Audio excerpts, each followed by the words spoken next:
castles dominated the medieval landscape, and Britain has some of the finest in the world. Today, most are decaying relics, many of their secrets buried in time.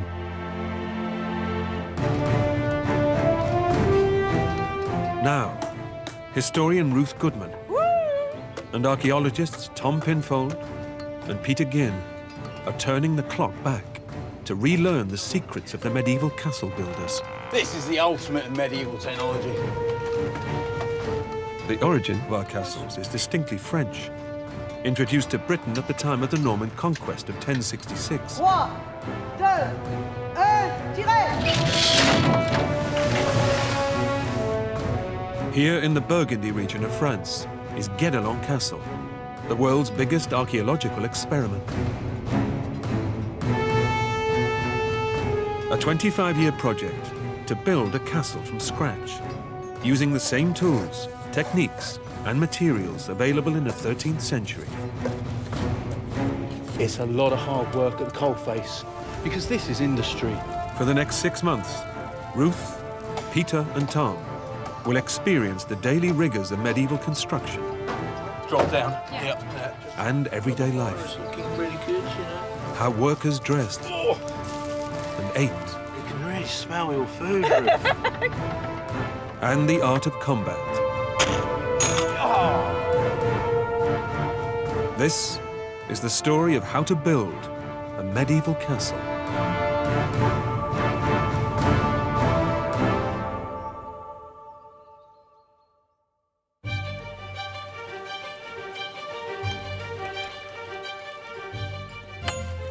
It's May, and the team have been immersed in the building works alongside Guédelon's masons.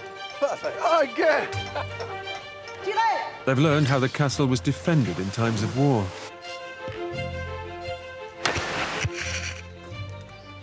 Every stone has to be in line because this is going to go up and up and up. Now the team discover the surprisingly colourful world of 13th century castle interiors. And much of the material they work with will come straight from the ground. Some of the stuff in here is ochre. From paint to brighten the rooms, It's hot. Look at the difference on my fingers. to turning mud into floor tiles. Can you imagine living in a world with no electric lights? And they'll be rediscovering an ancient art in a midnight firing at the kiln.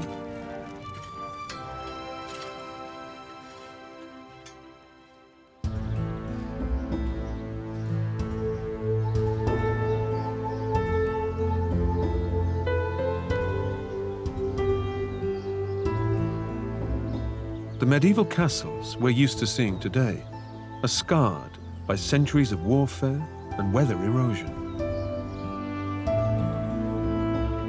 Most of their original roofs, carpentry, and interior finishes have long since disappeared.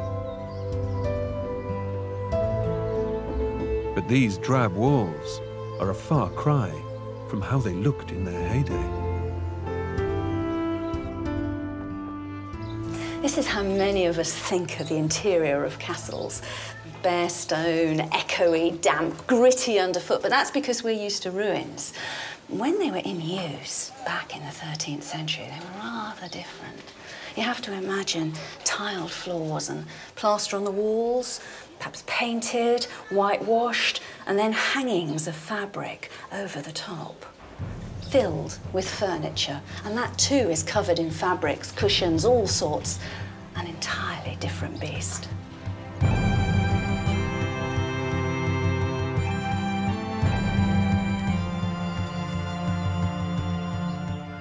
To strive for accuracy, the Guédelon project has adopted a specific historical time frame to work to.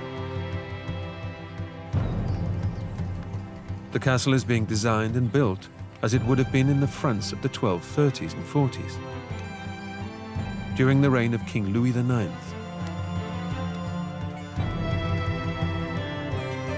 The region of Puisay in Burgundy was governed by one Jean de Toucy, a vassal to the king. In turn, de Toucy was the overlord of several other lower-ranking noblemen. And it was one of these lesser nobles who would have commissioned a castle like the one being built here at Guédelon today. It's not a grand royal castle, bristling with military might and enormous wealth, but a fortified residence of relatively modest taste and design, according to the rank and means of the imaginary Lord of Guédelon.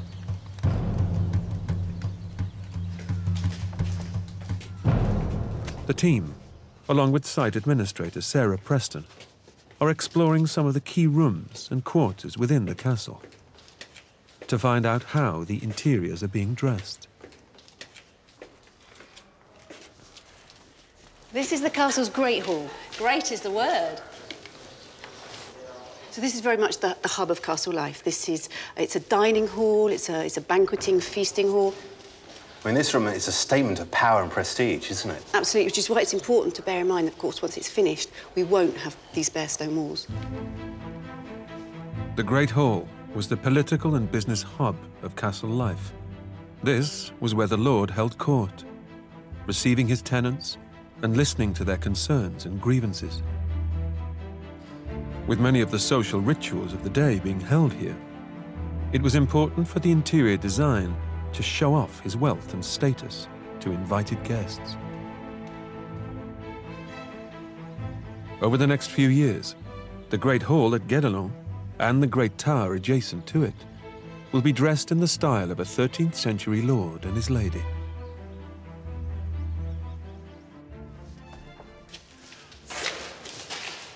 So this is currently the Lord's chamber. This is where the Lord would sleep with his wife and his children. It's certainly a residential chamber. You can see that from the fireplace on the wall behind us. So it can be heated.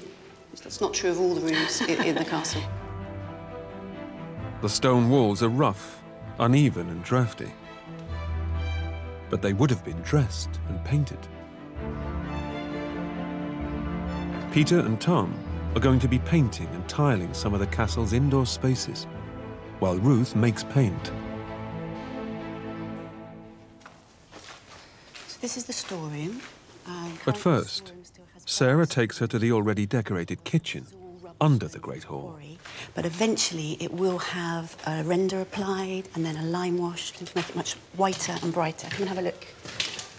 Oh, I see what you mean. I mean, that's real darkness into light, isn't it? It makes such a difference. People aren't used to necessarily seeing the inside of castle walls rendered and lime washed, but it's made such a difference to the people who actually work in the kitchen because it's like... It seems sort of bounce off, turning doesn't on it? an electric light, absolutely. And I guess in terms of hygiene, it would have made a difference Oh, as yeah, well. definitely, really. It sort of kills anything that might be there and stops bugs getting into all the cracks and things. So you start with a really sterile surface, repaint it if you don't, whenever you need to. I mean, obviously, so far we haven't had the time to render the inside of all the rooms. We've got other priorities at the moment, but as soon as we've finished kind of the major building work, then we can get on with the job of rendering the inside, but I hope also the outside of the castle, because often the outsides of castles were also rendered and lime washed, because in terms of visibility, it just meant that your castle stood out in the landscape. So that's something that we couldn't necessarily get away with in a genuine historic monument, but here on this experimental site, that's something that we can show our visitors. The Tower of London, the White Tower, was named because it was lime washed on the outside.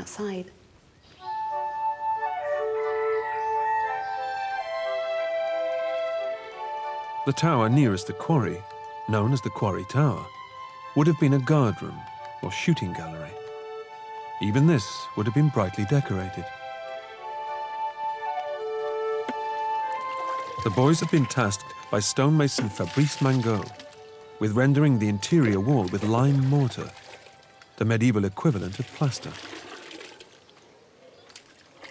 We're going to use 2.5 buckets of sand and 1 lime and water and mix it in. What we're looking for here is the right consistency. Keep on adding a little moisture, turn it in, turn it in. A bit more. It's okay. Are you happy? Is that good enough? It's good. Yeah.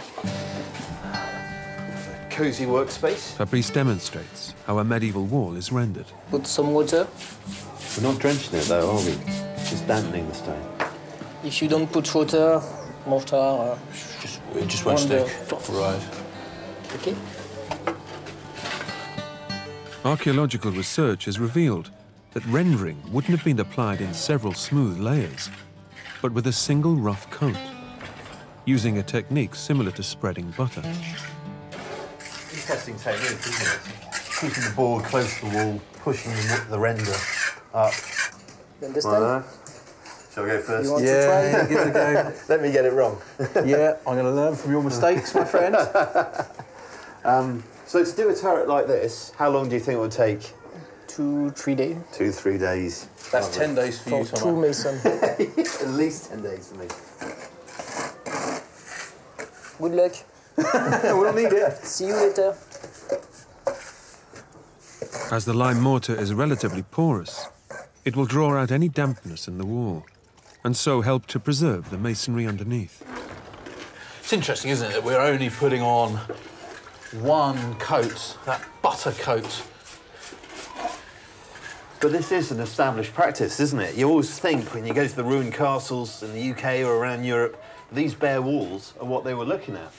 However, not the case. It was a prestige thing to get a layer of render up, decorate it. Yeah, I mean, castles, majority of castles, they are just ruins, aren't they? You're coming to them very long after their lives.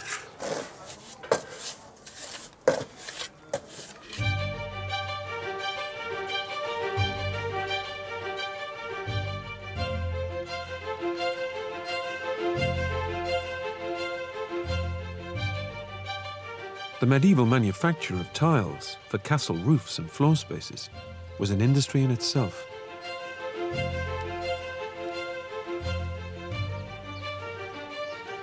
So far, at Guédelon, 28,000 tiles have been created for the roof of the Great Hall building alone, a job which took 4 years to achieve. It's estimated that a total of 80,000 tiles will be needed to cover the roofs of the castle in its entirety. But as the 4 towers around the curtain wall are still under construction, tile production has now shifted from roof tiles to floor tiles. And Tom is about to discover just how laborious the process is to make just one tile. Just breaking up some of this clay. We're going to use it for our tiles. Obviously not in this state. We actually need to get a lot of these impurities out. But some of the stuff in here is ochre. And ochre can actually be turned into paint. So I'm going to separate some of that out. But for now, just stack up on this clay, get it back to the Tuileries or the tile makers. In the 11th century, many hamlets and villages in France specialized in tile production to meet increasing demand from the local nobility. And as the medieval tile trade grew, so did the strict regulations it was governed by, designed to standardize production. Oh, that's the thing about clay, isn't it? It's not easy to work. You can feel all the muscles getting involved. So you take some there. In 1280, a decree from Toulouse stipulated that good tiles may only be made from well-pugged clay, well trampled underfoot, and not over-dry. It feels nice, though. Is this good for the hands, good for the skin? Very nice for the skin, yeah. Some people are paying for this. Lucky us. I've always wanted soft hands. Tom and tilemaker Émeric Guyot are now removing any twigs and stones and making the clay homogeneous and malleable. Ah, so this hard lump here, this could be ochre. Yes. The ochre pigments contain colourful iron oxides and are set aside to be used for making paint.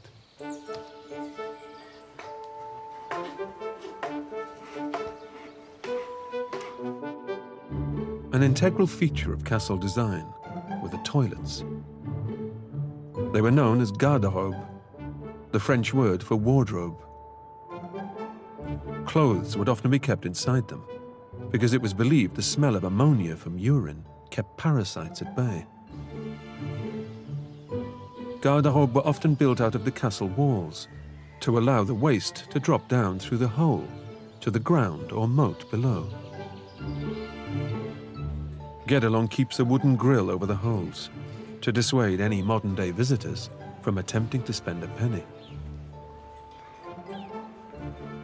It's a big question, isn't it, how people use garterobes? There is little bits of evidence in the earliest of the manners books, which are aimed at pages who are serving a knight, you know, they're hoping to become a squire, become a knight. So it's for little lads, you know. Their first job of the day, before their lord is up, is to prepare the privy. And he's told to make it extremely clean. He's got to sweep it out and make it clean. He's also got to put cloths in there. Not quite sure how the cloths were used, but they're to go in there.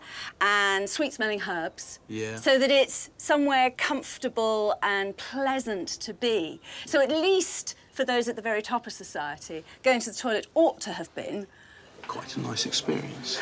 Yeah, I think, I mean, it wouldn't have smelled too bad. I mean, I know the poo's going down, and yes, if it's not getting moved, there might be a bit of wafting up.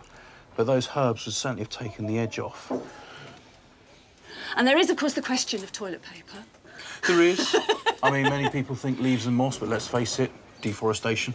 Where the heck are you going to get a leaf of the right size in the middle of January? I mean, honestly. And then also you think, well, moss, but you'd have to have moss plantations, Yeah. wouldn't you, to keep a big community going? It gets very, very dry in summer. So, I mean, there's nothing to say that people didn't use. I mean, you know as well as I do that archaeologically all sorts of things turn up in cesspits. Yeah. So probably people used whatever was to hand. But I do wonder if maybe the more normal system, especially in a castle, would have been to have your own cloth or rag or flannel to wash yourself with. Or even a communal rag. Quite possibly. Washed out in a bucket. Washed out in a bucket. It's perfectly possible. For these privies, well, it's certainly use a coat of render, coat of lime wash, probably a loose seat. I think a door might be a good idea too. And a door.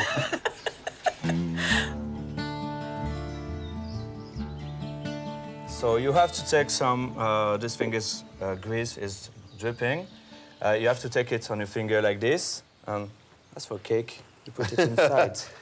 Just work that around. And that's to actually lubricate the side of the template, is it? Yes. So the tile will come out easily at the end.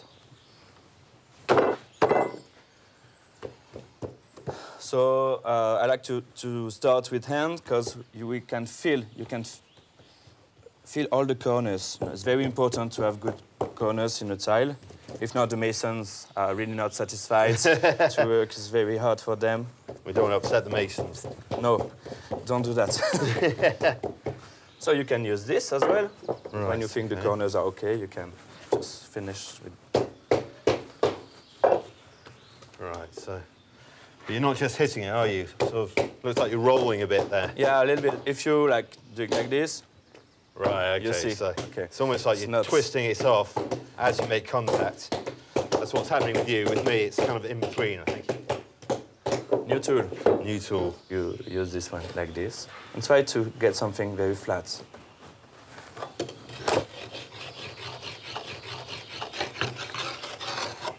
So we have to see if it's okay on the other side. When there's a problem, it's always with the corners, always something with the corners. Okay, so we have to check the corners. Okay, my corners are good. What do you think? This is perfect. Oh, yeah? Very good. Yes, yes. Masons will be happy. Okay, you put it there, and you do like this. With the grease poke, normally it is going. But you have to sign with the name of this place. And basically, that's like quality control. Yes. And if we've done once, we've got another 69 to do. Yes.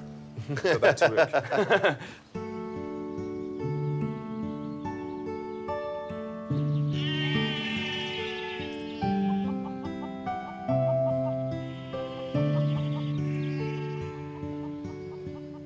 Just beyond the castle walls, Ruth is visiting Guédelon's paint house to discover how the ochre found in the quarry and in the clay is used to make pigments for paint. I'm going to start by grinding down the earths. Valérie Heurtaud is a ceramicist by trade from a family of local potters. She's in charge of pigments, paint making and decoration at Guédelon. Oh, right. So these are the pieces that Tom was finding in amongst the clay when he was doing the tiling. Donc on ne sait pas la couleur de la pierre, la couleur qu'il y a dans la pierre, on ne la connaît pas. Paint's funny stuff. It's not the same as dye. Dye stains the fibres of what you're dyeing. So if you get a wood stain, that is a dye for wood, because it's dyeing the wood fibres in the same way as cloth is a dye that stains the fibres. Paint is different. Paint is bits of coloured stuff that are glued onto a surface. And so if they're very big lumps, the amount of light coming off is quite small, the colour looks patchy and thin. If you can make the particles very, very tiny, the light will refract off them in a great burst and you'll get a really strong, intense colour. I mean, I shouldn't think a 13th century person thought about light refraction, but they did know that if you grind it thoroughly, you get a much better paint. It's not a bad colour, is it? Look good against the yellow. I've got the yellow still on there. Yellow ochre is the other key colour found in the natural Guédelon environment. Donc on mélange. This really is the colour of Guédelon. Oui. Look at that.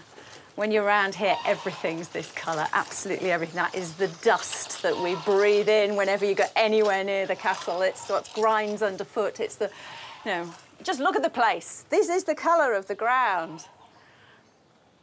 So having sort of crushed it up a bit and dissolved it, we're now sieving it. We want small particles.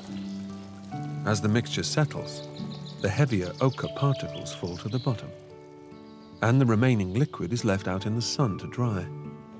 The finer particles left behind are then ground down into a powder. It's an enormous amount of work to grind this down to the fineness that you need, but when you just see the range of colours that have been produced just out of the earth of Guédelon, you can see why people would bother. Just look at it.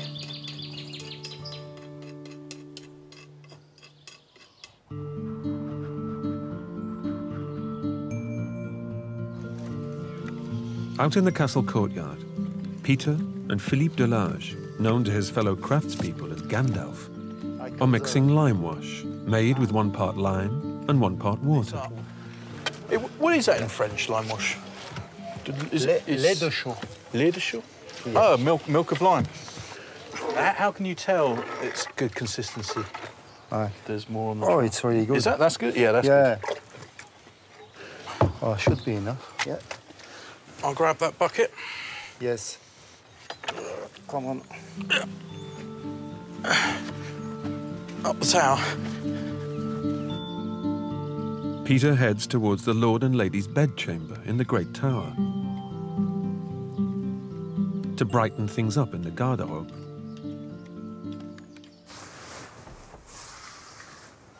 Right, left, English, French, à droite, à gauche. And then it's down, down, down. And it just gives a beautiful, beautiful texture.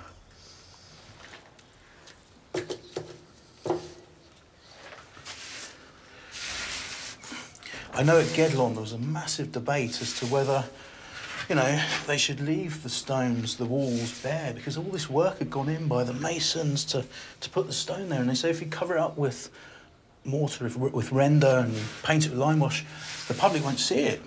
But this is how the castles were in the medieval age. Of course, as we come across castles, they're ruins generally. Very little plasterwork survives.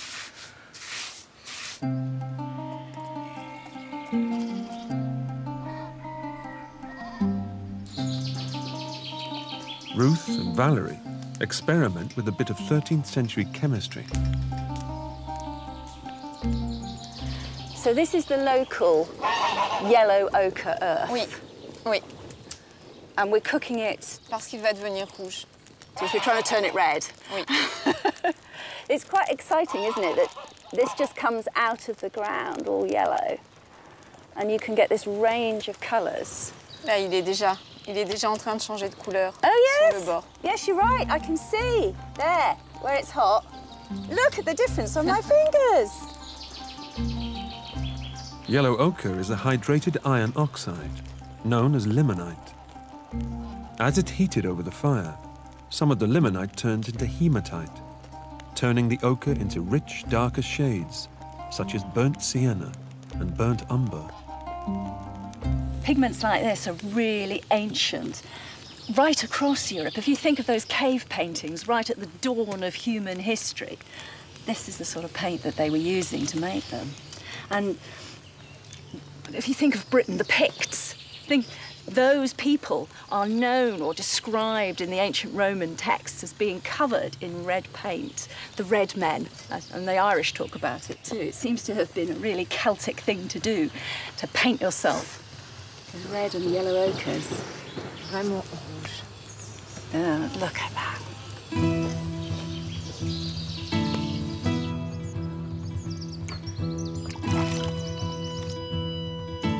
Just beyond the castle walls at Guédelon, the earthen kiln used for the firing of tiles is lined with bricks. Kilns were often owned by the local lord, who of course charged his tenants for using them.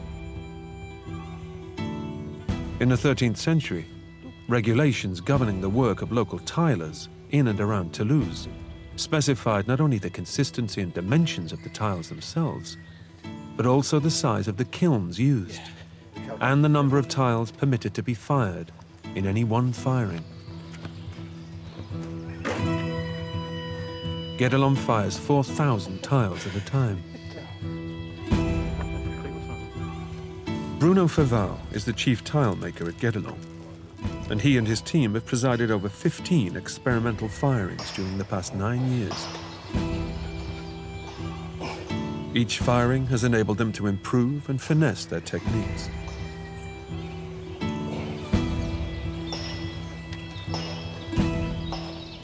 The way they're placing them in the kiln, they're leaving gaps so that when they fire this, the flames can work their way up through every single tile and hopefully there'll be an even temperature, making each one hard, each one a very similar colour, and making sure there's no losses. I mean, one of the problems with these tiles, when you dry them out, if there's any water in there and you fire it too quickly, the kiln, that water will expand because it will turn into a gas. It will blow the tile apart. You'll hear a pop. And if these are stacked incorrectly, if one tile goes, several tiles could go. They've been doing this for a number of years. So they know what they're doing. A lot of this is trial and error, experimental archaeology. They know what these kilns look like from excavations that have been done in the UK, that have been done in France. Now they know how these kilns actually work because they've been working these kilns.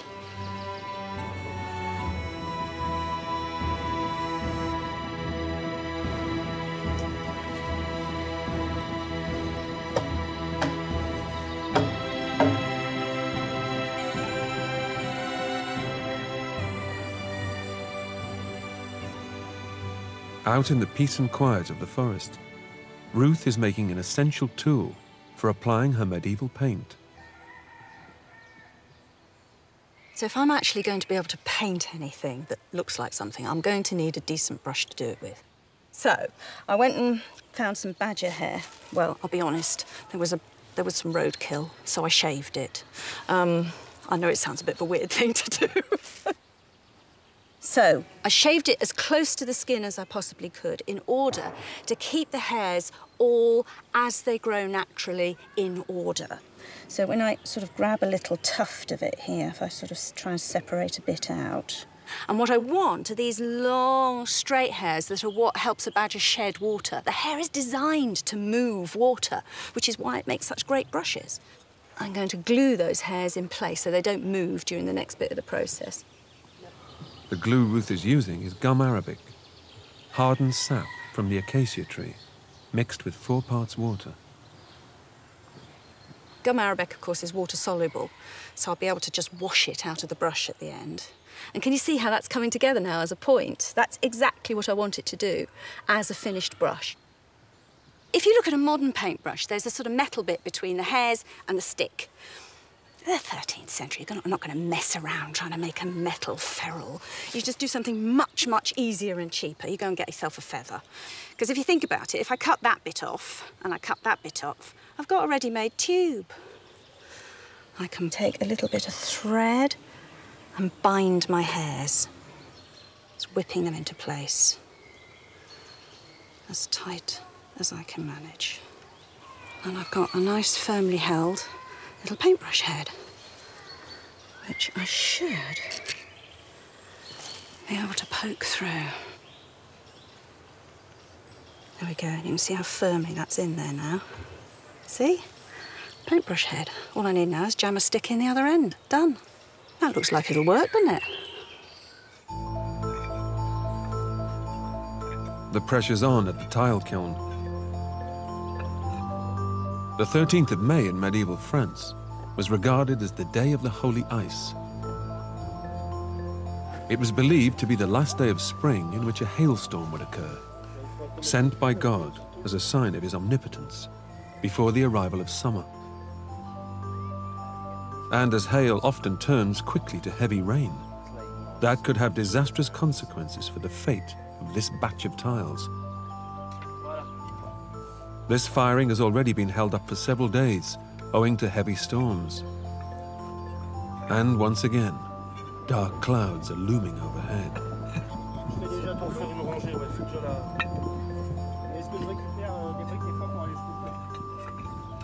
The rain is coming, and we've just got to get this finished, because if these tiles get wet, it'll be a serious problem. Not only can it affect their ability to fire, essentially they may explode if the water gets in there. It'll also take an awful lot more fuel to dry this kiln out and then get it up to temperature.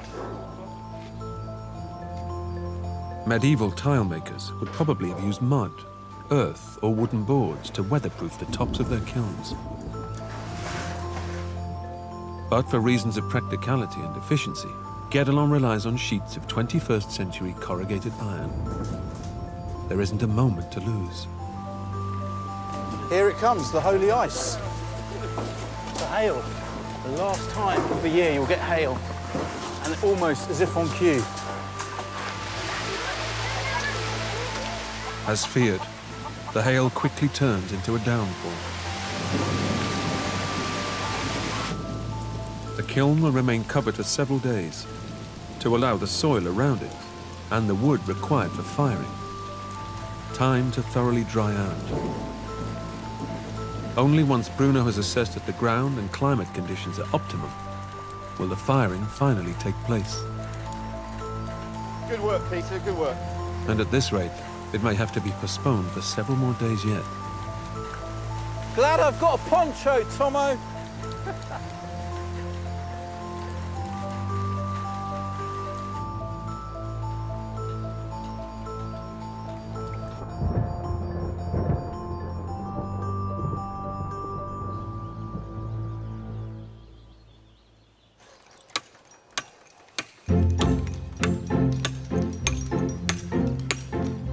While the tile firing is on hold, progress is made on the chapel tower. The guard room within the lower floor is undergoing a colourful transformation.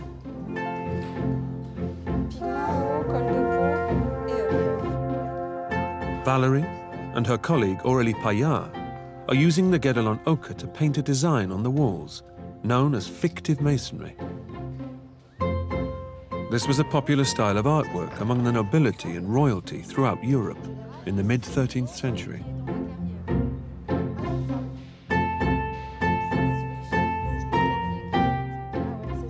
It was a less expensive way to create the illusion of the walls having been constructed from expensive white limestone. By lime-washing the cheaper sandstone white, and then overpainting this with a colourful fake stonework pattern, a look of grandeur and of wealth was created. Transformation of this room is incredible, isn't it? Yeah, to think it goes from bare stone to render to lime wash to this. I mean, this is prestige, isn't it? In 1240, the Queen of England had something very similar in her bedchambers with the addition of flowers. But you know, brightens the room, doesn't it? It's like visual, it's impressive. Yeah. And these fake joints made out of this ochre paint give the impression of highly cut stone. Exactly. It's like you are replicating what's beneath it, but in a very stylish way, in a way that actually says to people coming here to visit, this is what I'm worth, I've got money, I can make this happen. The ochre pigments would be mixed with a glue binder made from egg, or sometimes rabbit skin, to make the paint. I'm not sure if my lines are dark enough.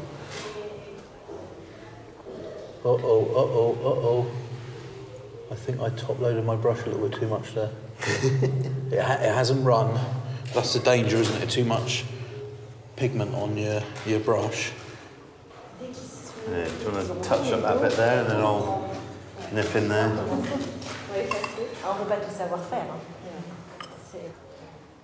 No, it's all going wrong.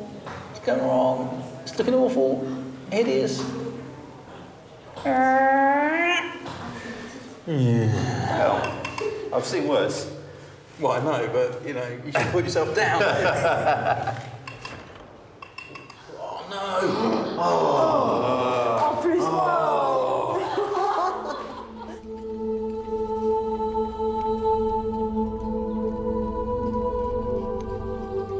Every aspect of Guédelon's design is planned by a scientific committee of experts. They work closely with the staff so that every feature is based on authentic primary sources of historical evidence. And just a few miles away, in the village of Moutier, is a key example of that evidence. The Church of St. Peter, built around the year 1000. The Church of the Middle Ages was a huge and wealthy landowner, which exerted a powerful influence over people's lives. And the interiors of its buildings often set a benchmark for the tastes and trends of the era.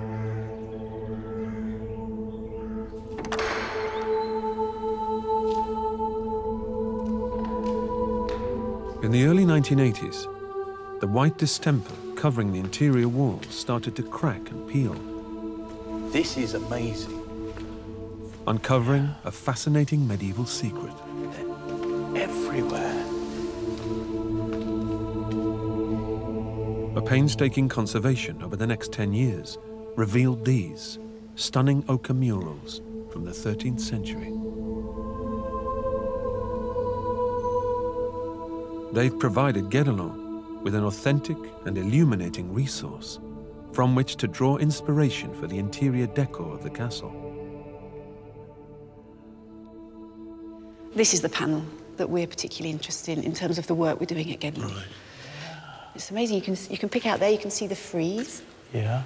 And these 5-petal flowers, you find these all over the place.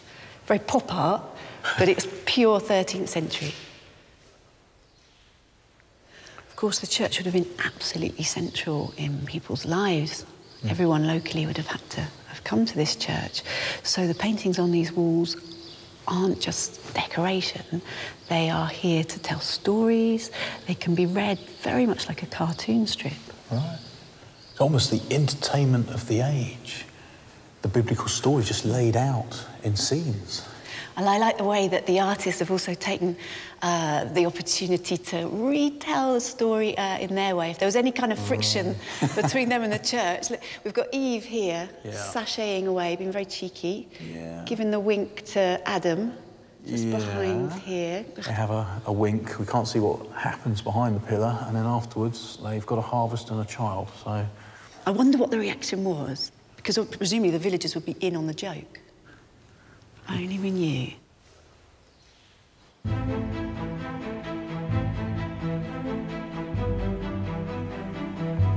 Ruth is applying some of the techniques discovered at the Church of St. Peter to the bedchamber, which would have been used to provide hospitality to the Lord and Lady's most distinguished guests.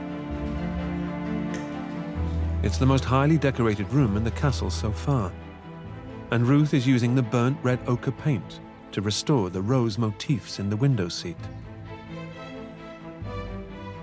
Obviously, the domestic spaces within a castle are intended to impress. They have to look gorgeous. It's about the look of the place as much as anything else. And naturally, people painted their walls.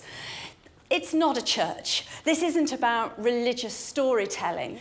This was about showing your power. It was about prestige. That up there, that little bit where it's painted to look as if it's masonry, with the little roses in front, often called stones and roses, is perhaps the most typical, as far as we can tell, of all interior decorating designs of the mid-13th century. That is what the Queen of England had on her bedroom walls in the Tower of London. Stones and roses, the very height of fashion.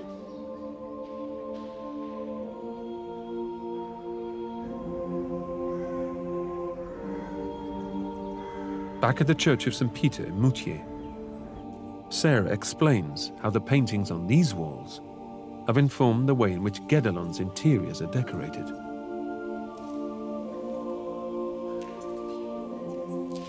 And because we don't have a lot of evidence of the types of paintings that were inside castles, we were always very careful to say to people, okay, we don't know if there was ever a bedroom painted in exactly the style that we've got at the castle, but just a stone's throw from the castle, at the same time, we're painting these same patterns, and crucially, it's the same colour palette.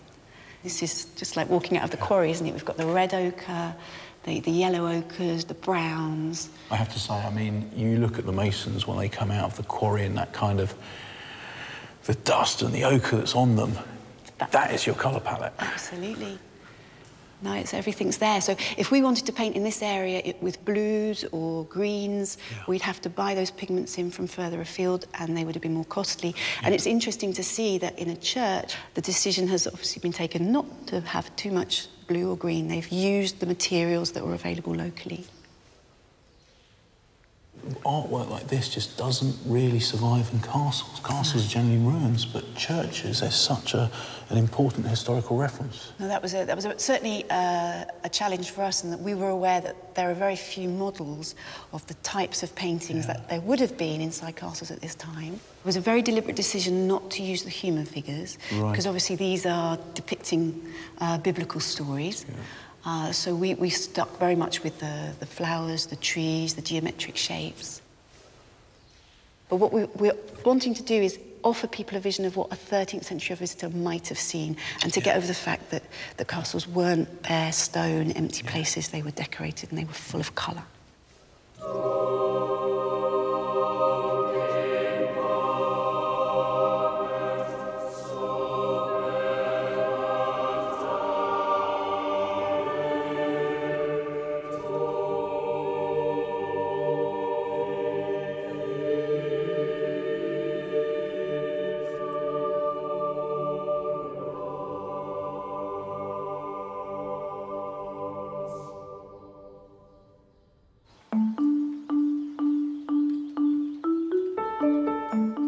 Another area of the castle, which is the result of intense research into 13th century architecture, is the chapel.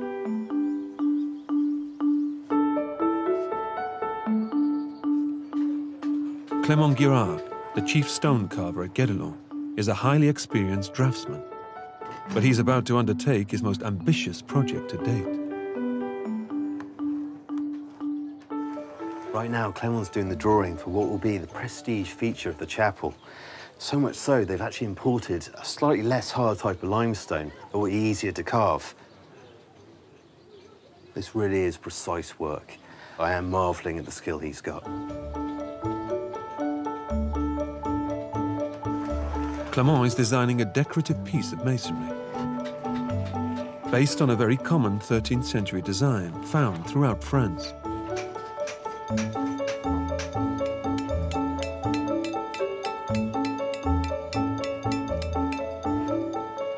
It's a niche for the chapel wall, with a trefoil-shaped head, which will sit upon pillars, rising from two small basins called piscines.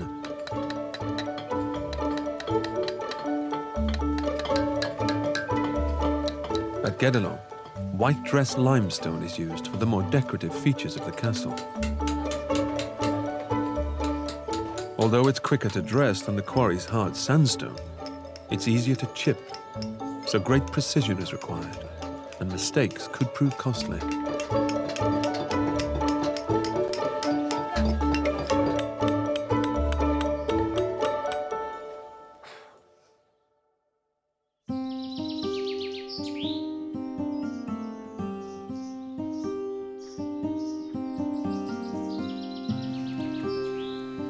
Finally, it's the morning of the long-awaited firing of the kiln. Peter's up early to help share the workload with Florian Dubois.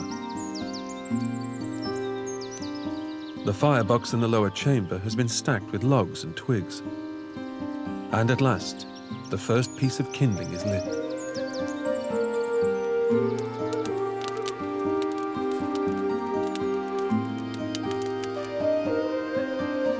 Within seconds, clouds of wood smoke are billowing out of the top of the firing chamber. It's going to take hundreds of armfuls of wood and many hours of careful monitoring to turn these flames into the roaring blaze required to fire the tiles. A long, hot, and exhausting day lies ahead.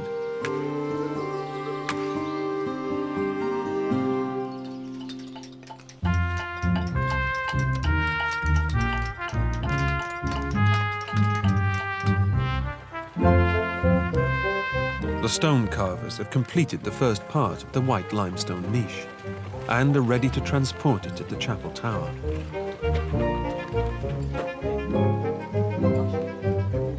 The hoisting of the stone requires care and attention. The Lord, and all of those working for him, would have set great store by this sacred work of art.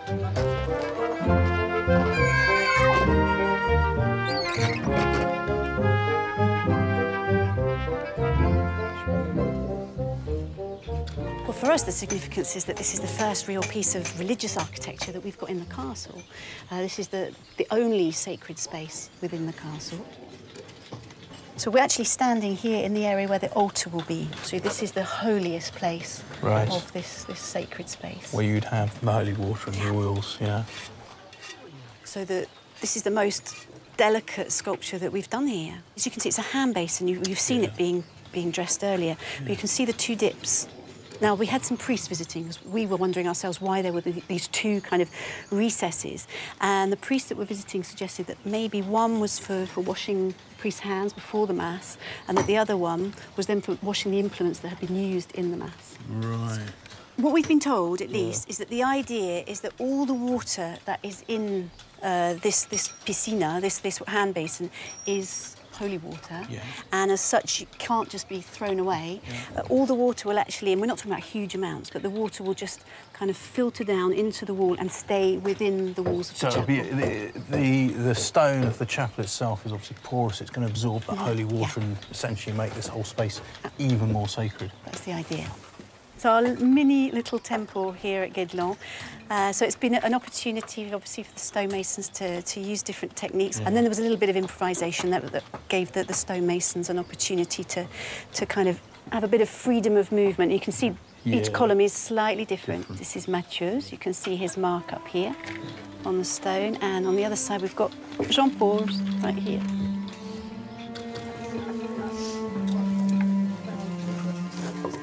The mason's marks on dressed stones are a permanent reminder of the ancient skills and techniques of the medieval masons. Each one presents us with a unique signature of the craftsman who carved a particular piece.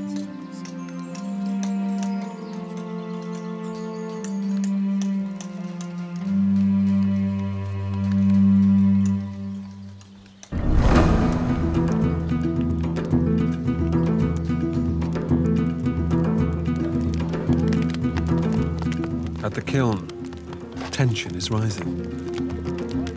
A month's rain has taken its toll, and the firing is not going to plan. Everything got wet. The kiln got wet, the wood got wet. So it's just taken that a little bit longer to dry everything out, get rid of the moisture.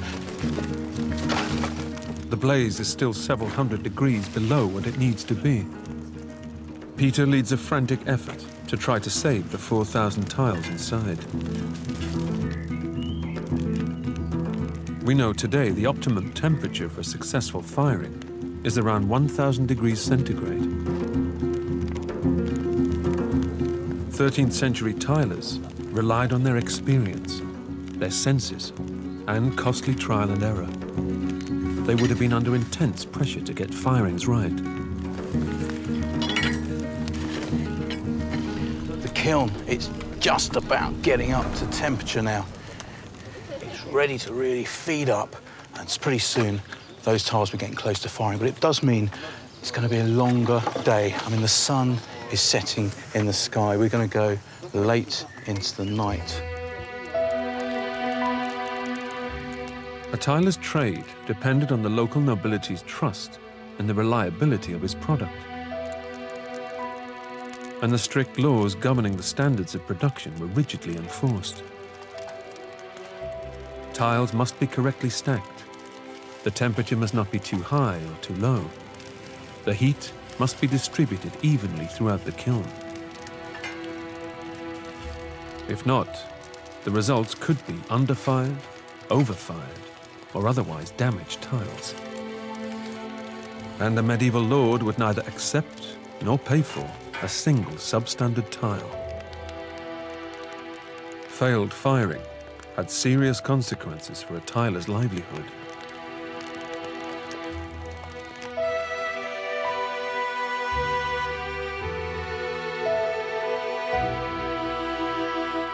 As darkness falls, Peter and the team finally succeed in getting the temperature up to 1,000 degrees centigrade.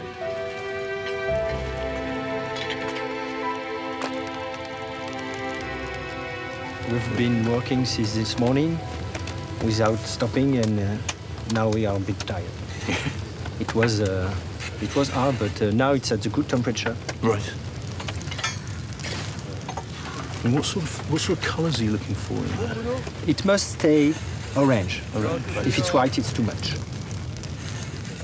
If you want the tiles to be fired evenly, we must stay at this temperature during 2 hours. Oh, right, OK. But are you happy, Sybil? Yes. Yeah? Yes, we are. Yes, it's a dream. Yeah.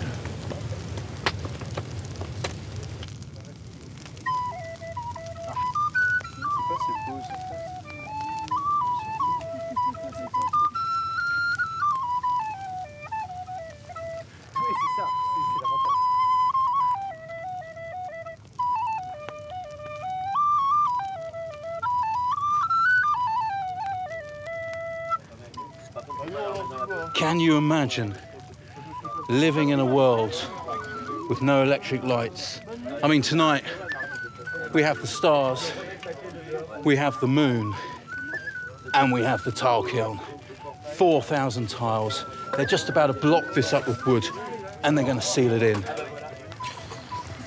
It's a lot of hard work at the coalface, because this is industry.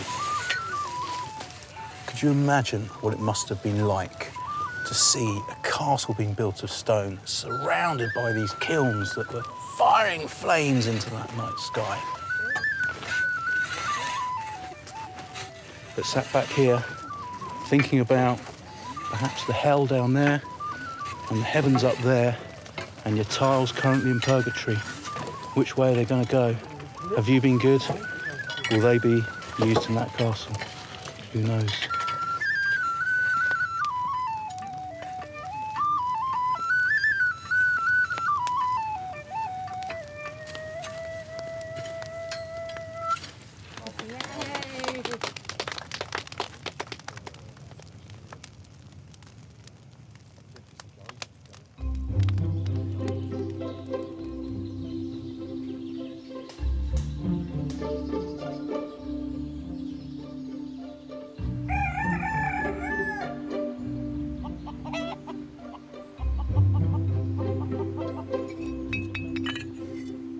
It takes several days for the kiln to cool down. Peter's helping to unload the tiles and examine the results.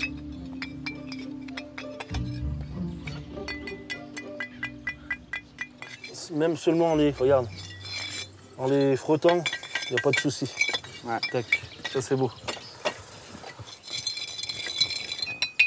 You can hear this? Yeah, It's I can hear really like this sound is perfect for us. that. That ringing sound is what you're looking for. Hey, perfect sound. Ah, it's a good sound. So, Why are you guys spitting on the tiles? to see to see if it's cooked. Because sometimes the sound is not enough. Right. The sound can be at the middle. We don't know if it's raw or cooked. So we can spit on it, and if the saliva stays there, it's cooked. If it's going inside the tile, it's not. Every single tile coming out of this kiln, you're quality controlling them. You're listening to sound. If you're unsure, you spit on it. If it goes in, Yeah, we can't undercooked. spit on everyone. 4,000. We don't have enough. But what happens if they overcook? We have an example. So it was not for this firing. It was for one before. Yeah. When overcooked, it's going like that. So we have this bubble of gas inside, and the bubble is growing bigger, and the tile will burst with time. And this is good quality, handmade. Well, I saw how hard you guys worked and how long it takes to make these tiles. I mean, it's good. I'm pleased. I'm happy for you. We're happy too. Especially with this firing, we're really happy. Yes, we have very good results. It's really nice to have it.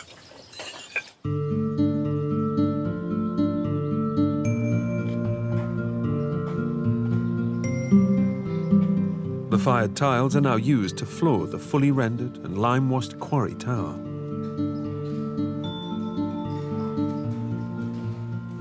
It will take thousands more tiles and several more years of rendering, lime washing and painting before the entire castle finally looks like it might have done in the 13th century.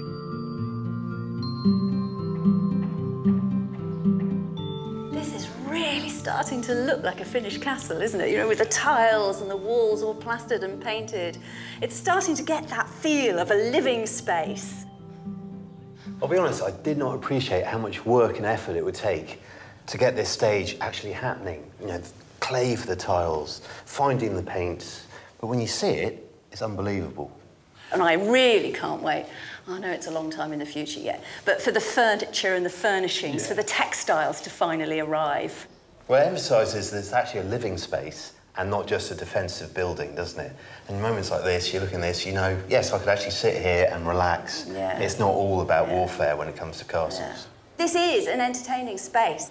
Next to the Great Hall, you can bring your more select guests in here to wine them and dine them, and perhaps a guest bed in here, and everybody else sleeping around on mats. You can get the feel for that sort of convivial way of life. I have to say, though, the medieval period is far more colourful than I thought it was.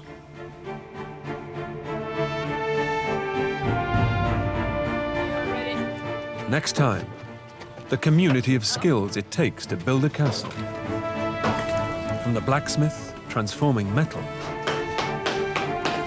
to the never-ending need for wood. Plus, making a medieval water mill. Wow, is all I can say.